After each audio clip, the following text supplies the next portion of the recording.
Good morning, everybody. Orange J here, and tonight we're going to do a little coming home video. I finally landed on the game I want to play. I ran the poll yesterday between like Zenless Zone Zero, Wuthering Waves, or something else. Wuthering Waves beat out Zenless Zone Zero. I installed that game that night, grinded it out for a while, and it really just kind of wasn't for me. I remembered why I quit playing Wuthering Waves a long time ago, and it's just not my game. Like, I appreciate everything there is to appreciate about that game, but it ended up just not being as fun as I was having playing single player games. And if, like I said, my goal until the next big gacha game comes out that I can like completely go all in for, I want something fun that I can cover on this channel. Wuthering Waves wasn't that. So if you were excited to see that game covered on my channel, I'm going to drop that game at least for a while. Now, I thought about pivoting over to Zenless Zone Zero, but I'm going to talk to you a little bit tonight about Honkai Star Rail and why that put me off of Zenless Zone Zero. And I'm going to talk to you about a familiar face to this channel, Sword of Convalaria. Now, I'm going to land on Sword of Convalaria, and I'm going to land there for a while. This is a brand new account. I'll go through this account here in just a little bit.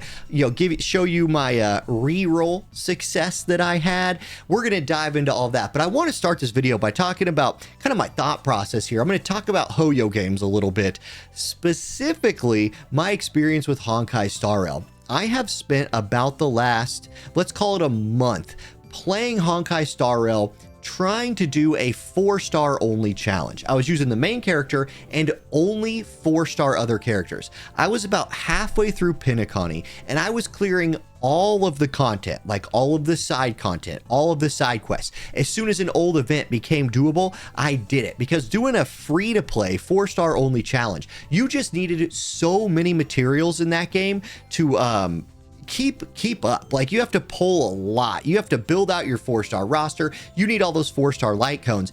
And the reason I quit playing that, and then that kind of led me down this spiral to creating content again, was one, I really wanted to make a video after I beat Honkai Star Rail with only 4-star characters, showcasing how far you could expect to really get with a reasonable amount of time and effort. But the no skip button just killed me. That was about my third full playthrough of Honkai Star Rail that I was doing. I've been a spender in all the other playthroughs, but I really don't want to like listen to a bunch of dialogue about chasing a dog around or taking pictures for somebody. And the lack of a skip button in Hoyo games not only has turned me off of my Honkai Star Rail playthrough that I was doing, because I love that game. I think Honkai Star Rail, in terms of gacha games, is nearly a 10 out of 10. The reason it's not a 10 out of 10 and why it's probably an 8.5 or a 9 is just the insane amount of dialogue in that game that is unskippable. It drives me crazy. Think about like all of the events, right? Which have a lot of good rewards in them, that if you're a free-to-play player, you need those EXP books. You need the light cone leveling material. You need the rare currency to pull. You need all that stuff. And to get it, it would take me 2 or 3 days to clear those old events sometimes. And I was like, man, I'm really trying to stick to my guns and like play through this game all the way like this, but eventually it just became not fun. And when you're not a content creator and you quit having fun with something, it's very easy to just move off of it and go do something else. And that led me down the hole to posting that poll on my Discord or on my YouTube channel yesterday, all the way to making this video today, and then landing on Sword of Convallaria to be the game I'm going to cover on this channel for a while. Didn't know that till honestly about 8 hours ago, and as soon as I booted this game up and started playing, it just felt right. Like, it felt good to be back in this game, especially on what is a brand new account. You can see I've already gotten though to account level 10. I've cleared all the way to, I'm going to chapter 1 now, so I cleared all the like prologue stuff.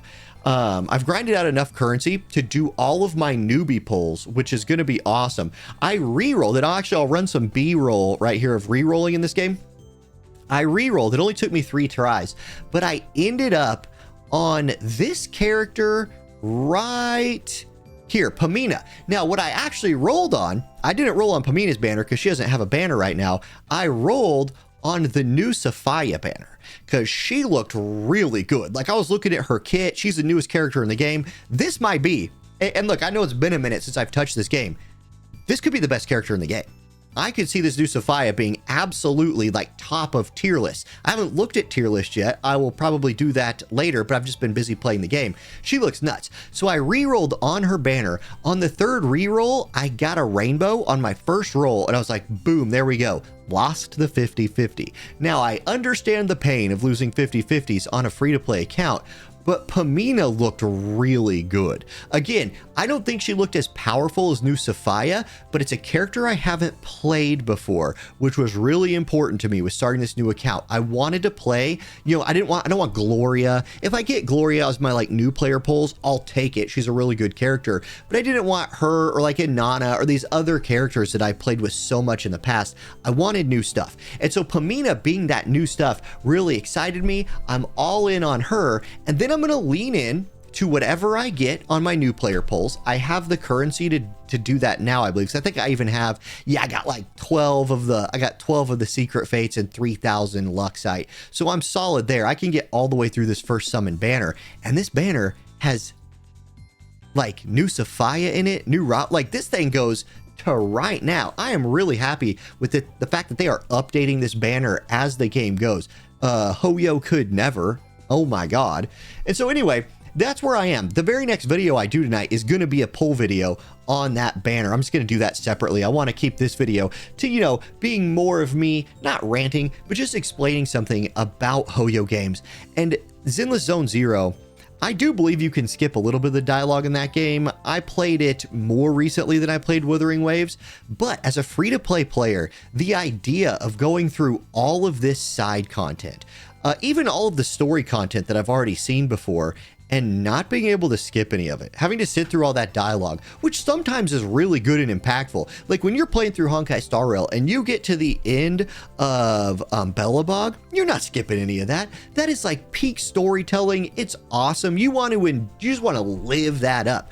But then when you're doing, you know, the museum event for the third time, and you have to sit there and listen to all these like interviews with the people, and you have to do all this little side quests. I'm like, my God, if there was a skip all of this nonsense button and just give me half the rewards, I would click it so I could just keep playing the game.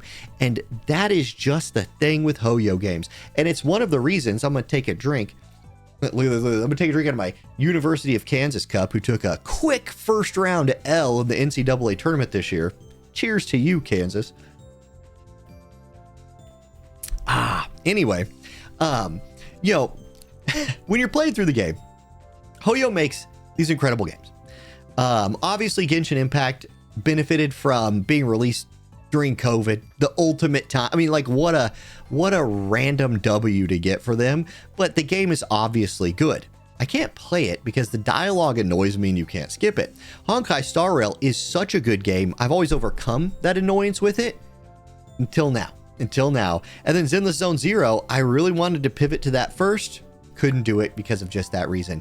My God, Hoyo, I know you guys like don't watch my content, but if you did, just a skip button, just a skip button. As soon as I got into this game, to Sword of Convalaria, I spammed that skip button because I've played through this game twice already. Well, like kind of 1.5 times already on a couple different accounts, and I know what the story is. I know what the story is. I don't need to read it. I don't need to listen to it again. I'm playing it in Japanese this time just to hear the Japanese voices because they're kind of cool, and that has been so nice. It has been so dang nice. So if you're a Sword of Convalaria fan, that's what we're doing now. We're doing Sword of Convalaria on this channel. I will go back to making some character guides. I don't know if anybody cares, especially for like old characters like Pamina, but I'm going to lean all the way into her. I'm going to play through this game at a nice casual pace and just go back to making content for a game that, one, I'm already pretty comfortable in, and two, I mean, look, they added new like what is this, epic level characters. I've never seen this guy before. Rayshot. Shoot, I'm leveling up Rayshot over here. He's out here banging stuff with that big axe. I know there's some more. I saw the other ones on some of my other rerolls. Anyway, I'm gonna quit this here, play the game maybe a little bit more, get a polling video in, and call it a night. It's been a really fun day of playing it, Sword of Convalaria. Look forward to that on this channel, and that's it for now. Catch y'all in the next video. Peace.